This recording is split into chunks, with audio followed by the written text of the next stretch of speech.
Welcome back. Today, we're talking villains. The ones we love, fear, and maybe even agree with.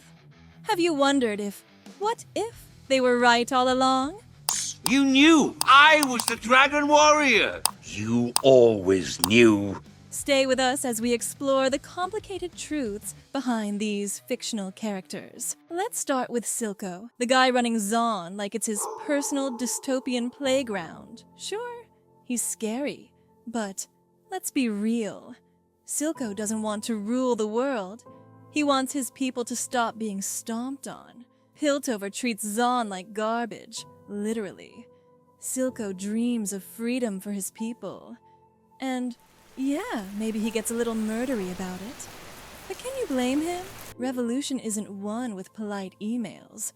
Silco's story is one of survival. He was betrayed by his own brother in arms and became a monster in order to defeat the monster. That betrayal cuts deep. From Silco's perspective, compromise is weakness. How do you negotiate with oppressors who see you as less than human? So, Silco takes matters into his own hands, crafting a brutal, iron-fisted rebellion where his will is law. And let's not forget, Silco isn't entirely wrong. Piltover's elite exploit Zaun's labor, hoard resources, and treat its citizens like disposable cogs. His goal to free Zaun from Piltover's control isn't evil, it's necessary. The problem? His revolution consumes him. He's willing to let Zaun's people suffer in the short term for the promise of eventual freedom. Is that justified? Maybe, maybe not. But it's a question worth asking. Quick question for the audience. Would you stay peaceful while getting crushed? Let me know below. Our favorite snow leopard with anger issues. Tai Lung's crime. Wanting to prove he's worthy. His adoptive dad, Master Shifu, dangles the dragon scroll like it's a carrot, then yanks it away. Is Tai Lung supposed to say, "Thanks, Dad," and just leave? Shifu raised, trained, and filled Tai Lung's mind that he is destined to be the next dragon warrior. He trains his whole life for this. And when he was rejected, and his so-called father Shifu stood by and said nothing, you expected him to accept his fate just like that?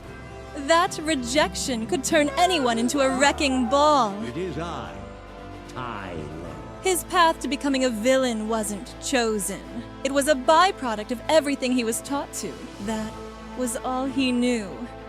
Imagine your whole life you have been taught how to achieve a certain goal. And when you were rejected, you are left alone with no guidance on how to handle the taste of rejection. And people expect you to just accept your fate, or else you are portrayed as a villain. Tai Lung is one of the most misunderstood villains of all time. Fun thought.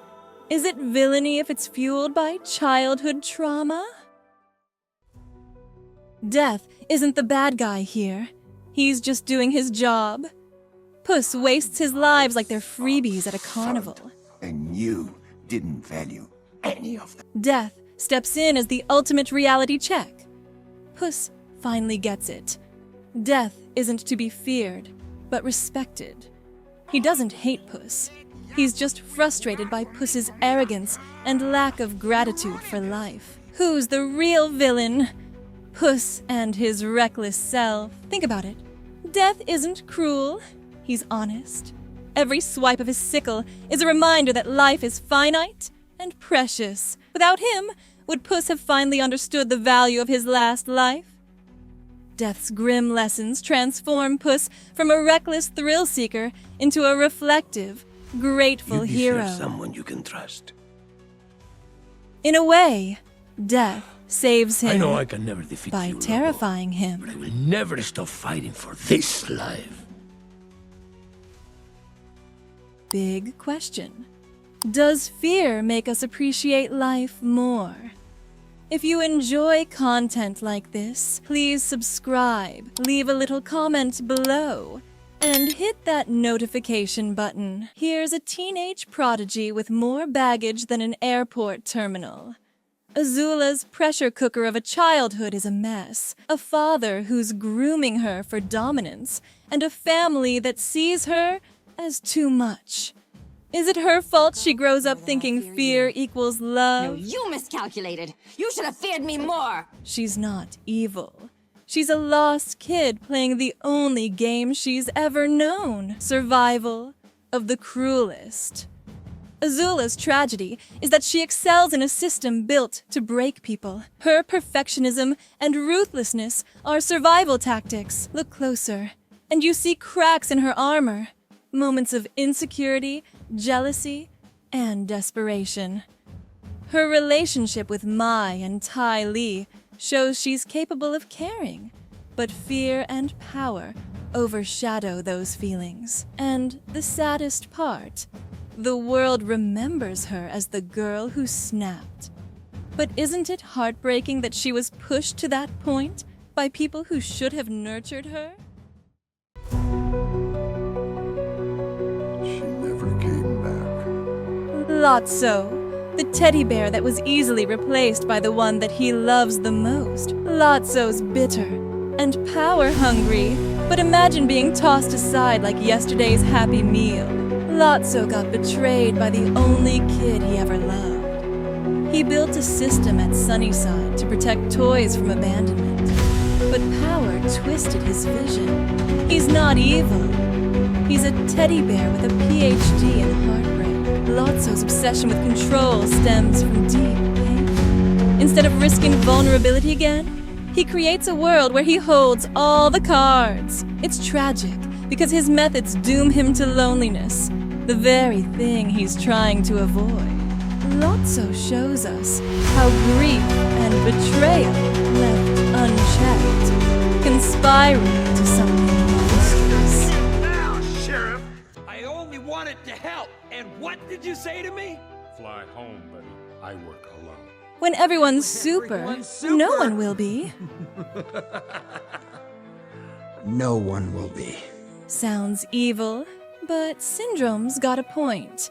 He used to be the #1 fan of Mr. Incredible, but later became his nemesis. Mr. Incredible snubs him as a kid, teaching him that only special people get to be heroes. Syndrome's tech democratizes power.